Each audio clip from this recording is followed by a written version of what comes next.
Welcome to the School of Moxie podcast brought to you by Sensible Woo. This is the podcast where we break the mold around business podcast conversations. We make it fun around here by using television, movies, and entertainment as the jumping off point for conversations about how we navigate the world as individuals. I'm your host, Mary Williams, and I've been an online creator since 2010. I've seen a lot of trends come and go over the years, but one thing that has persisted is a struggle among entrepreneurs to connect more authentically with their audiences.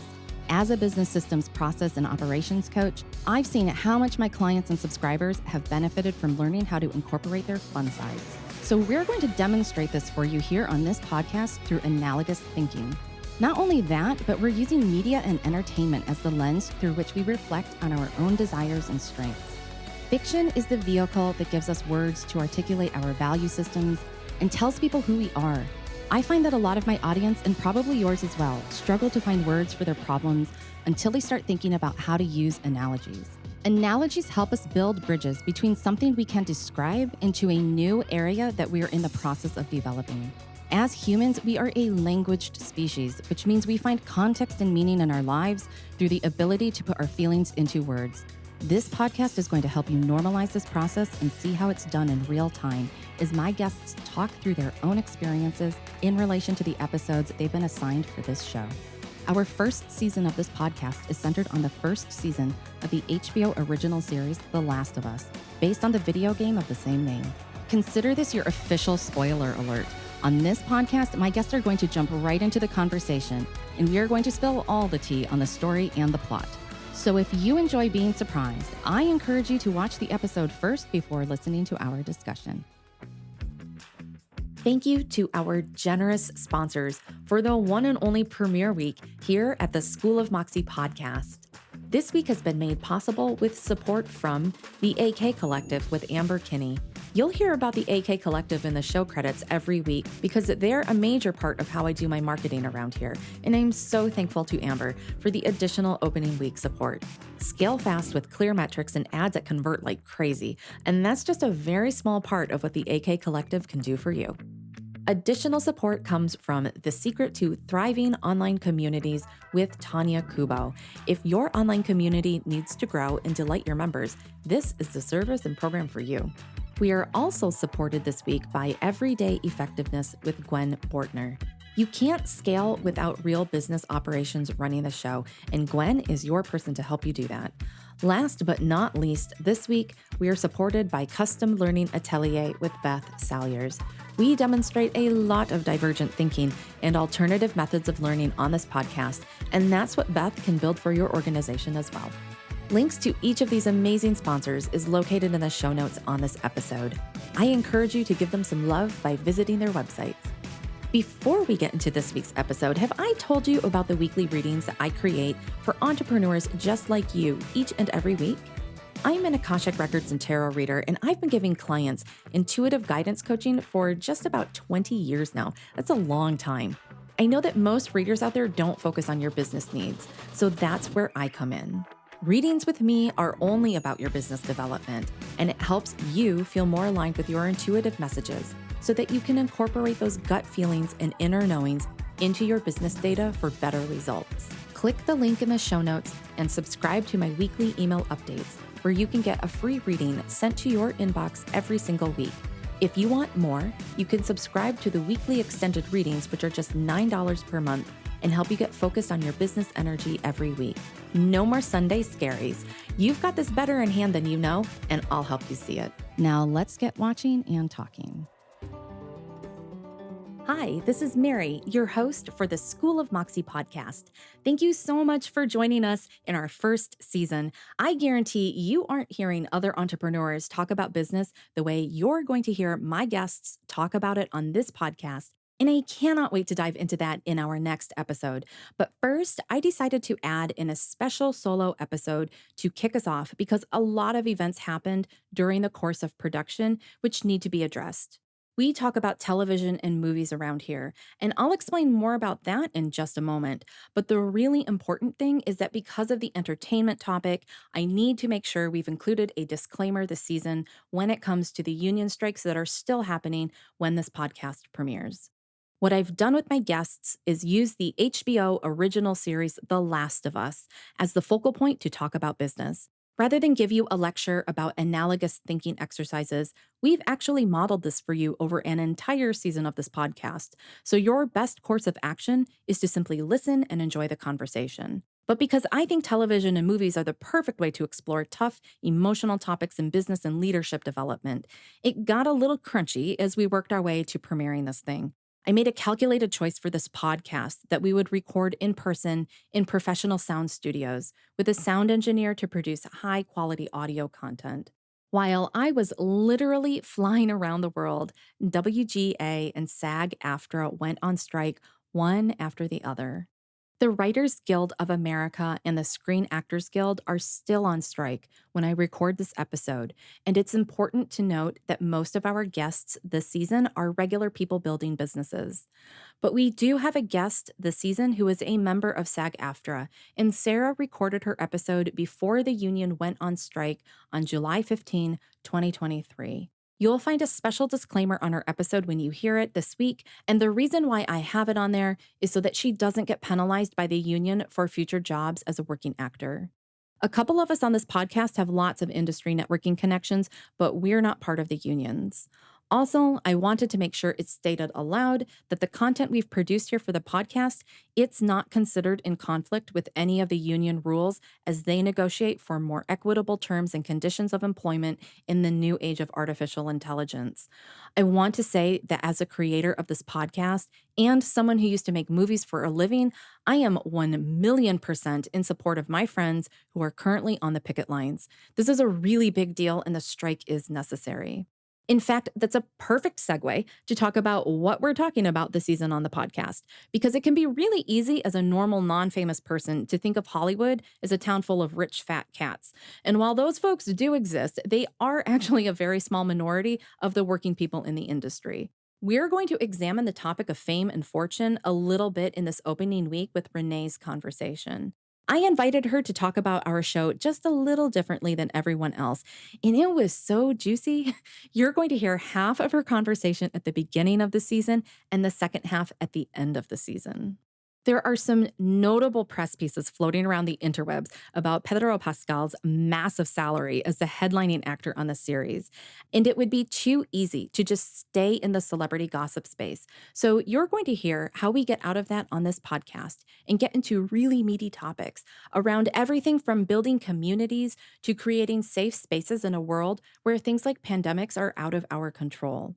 As entrepreneurs, I think we should be paying attention to the media world a hell of a lot more because not only does it have fascinating business stories, but we frequently look for data to build new models for selling our offers and delivering our products. This world operates so publicly, you can get more out of it than almost any other industry. But learning how to draw that analogous bridge over to your specific business is a skill that has to be developed, and this is where this podcast comes in. I've been teaching analogous thinking for a long time, and it's been with me my entire career. I'm a librarian by trade, and I started working as a digital archivist for a major movie studio. Fast forward to becoming a business coach, and what I've discovered is that my ability to manage huge quantities of information came in super handy. I'm used to helping people translate their feelings and thoughts into better questions that get good answers. Back in my movie making days, I earned a nickname called the Bridge Builder. People would actually invite me to their meetings and help translate between teams. It really happened.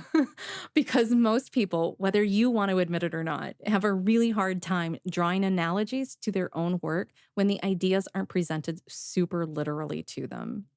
But literal thinking and absolutism are like poison to any business. It will prevent you from making decisions or being so limited in your options that the energy of your offers slowly drains out until you have to hop to the next idea. Learning how to use the information around you without making exact copies is what analogous thinking does for you. It's how you create new, original work. What I know is that television shows and movies can be the perfect vehicle to practice these skills and turn them into your secret sauce. If you've been stuck in a rut or you're looking for something that's more unique to set yourself apart from the competition, watching TV and movies is perfect because the risk is so low. It's emotionally safe. You have an opportunity to privately examine how you feel and how you're processing your emotions around a particular topic.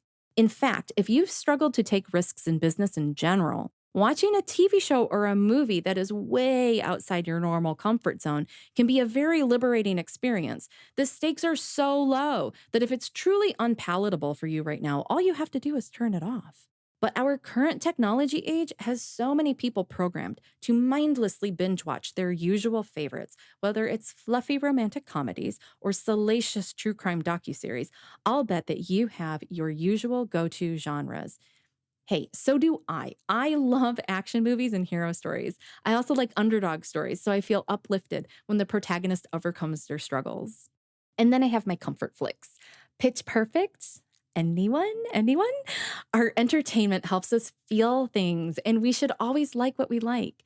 In fact, when I was writing these analogies all through the COVID pandemic lockdowns, I got more responses on my newsletter for Legally Blonde from men than any other title that I wrote about. It still makes me giggle. And I love that they felt safe enough to confess that to me, that that title brought them so much joy.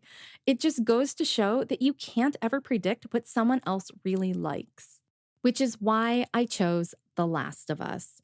Because for a lot of people, watching this show is the pattern interrupt we all needed. In fact, this is what happened to me, which kicked off this entire podcast. The marketing machine behind The Last of Us had been going strong for about 4 weeks, and I was totally avoiding the show. I had been watching my usual shows on autopilot because I was working my way out of a wicked case of severe burnout, but that's a story for a different podcast. One weekend, I was just so tired. All I could do was lay on the sofa and watch something, anything. And so I finally said, okay, HBO, do your best. And I said I would watch the pilot to see what all the fuss was about. In my mind, I thought, ugh, another zombie show. And I knew it was based off the video game. You had to be living under a rock not to know about this game back in 2013. I was living in Austin, Texas, where the game was created, the year the game was released, and it made massive waves. But I'm an ex gamer, and as much as I love movies like Shaun of the Dead or Zombieland, I really didn't think a show like this was going to do it for me at that time. I have and still feel strongly that The Walking Dead oversaturated our televisions with gratuitous zombie kills and only accomplished dulling everyone's senses. No, I'm not a fan, as you can tell, although I appreciate things they did in the first season that hadn't been done before. I think if they'd stopped like 10 seasons and 4 spinoffs sooner, maybe I'd have more respect for them. So that's where my mind was at. It's brutal, I know. Feel free to send me your hate mail if you're a Walking Dead fan. I wouldn't blame you. But can we take a moment to acknowledge that visceral response? When we're fans of something, look how strongly we'll defend it. Here's your first analogous lesson. How strongly do you defend what happens in your business? Is it as strong as your fandom for your favorite show? That is food for thought for you right there. This story's already getting long, so let me wrap it up. I was watching the pilot episode for The Last of Us and was riveted. This was not a zombie show. This is a character drama, and I saw business written all over it. I let the autoplay continue to the second episode and then the third episode, and I cried so hard over that episode. And I knew in that moment, something was happening here that was different for me. That evening's when the fourth episode was airing, and I had to wait about 2 hours for it. And I had not been so impatient for a show episode to air in ages. This is the same story I heard repeatedly from my guests. You'll hear them say on the mic all season that they never would have watched this if I hadn't invited them into the project. And now that they have, they can't stop thinking about so many ideas and how they're relating to the world and other people around them in more compassionate and innovative ways. Some of them have already produced new content as a result of their interviews. I chose this show for the experience I just described to you, but also because the reality of our much less dramatic world, thank heavens, is that we did, in fact, go through a pandemic together. I didn't realize how much I needed to process big chunks of that, and this show helped me do it. I've found a lot more compassion for my fellow entrepreneurs after watching this, and I think you will too. High suspense and drama creates an emotional response in you as well. We all need it in order to feel something new in our problem-solving processes. I encourage you to watch along with me and my guests so that you can experience this same response. So much of our usual business development is watered down and kept in a professional bubble that removes humanity from the real problems we're solving. We are humans, and what makes us special is our ability to feel things. If you're not feeling what your audience is feeling, you're not going to create the offer and sales page that helps them buy from you. You're going to struggle with your authenticity because people are savvy and we smell bullshit from a mile away. The usual business training programs aren't working anymore. They're tired, they're dull, their age has ended. It's time for a new method, and this requires so little investment or risk, you really can't go wrong. You can use your experience in this podcast to become more relatable, more authentic, more interesting, and more connected with the world around you in the way that people are actually telling you about their current struggles and celebrations. When I'm recording this episode, our entrepreneurial community is riding another cycle change in our industries. Customer behaviors have shifted and changed, and they are telling us what they need. But if you only look for what you want to hear, that's going to create major problems for your business. When you watch a television series like The Last of Us, it can help you connect with the feelings happening outside in your real world so that you can unhook from the usual messaging and funnels that simply aren't working right now. This week, your best bet is to fire up max.com and start watching the first 2 episodes of The Last of Us. I know that once you start, you're going to want to keep going, so have fun with it. Let yourself enjoy the process of building your business. We got into this entrepreneurial journey because we wanted more freedom and to make an impact in the world around us. So let's do something a little differently than the usual Zoom calls and webinars and online courses. I am so grateful to my brilliantly insightful guests this season. They were so brave to do this project. They talked about their experiences and thoughts on the mic, and you'll hear them struggle to find their words sometimes and have so much to say in so many other ways. It's an empowering experience to hear other people model this work of being a more relatable human, and I know you're never going to be the same either. So let's do this. Hello, Season 1. This has been the official School of Moxie podcast with your host, Mary Williams. This show is written and produced by Mary Williams, and this episode was recorded in Vancouver, Washington at the Sensible Woo home office. Chris Martin from Chris Martin Studios is our editor and the sound engineer for this episode. Additional production and marketing support is provided by the AK Collective, founded by Amber Kinney. I'm Mary Williams, your host and the founder of Sensible Woo. You can watch the HBO original series The Last of Us on Max.com. As a librarian, I will always encourage you to check out the companion book Bittersweet by Susan Cain at your local library. You can find this show wherever you listen to podcasts, and all of the links to resources, guest information, and anything else we might reference in an episode are in the show notes. We appreciate your support by subscribing and submitting a 5-star review. It helps other listeners find and share this content alongside you, our wonderful listeners. Like and follow Sensible Woo on YouTube, Instagram, and don't forget to subscribe to email updates at sensiblewoo.com, which includes a weekly tarot reading delivered right to your inbox. Until next week, be sensible, be woo, and most of all, be you.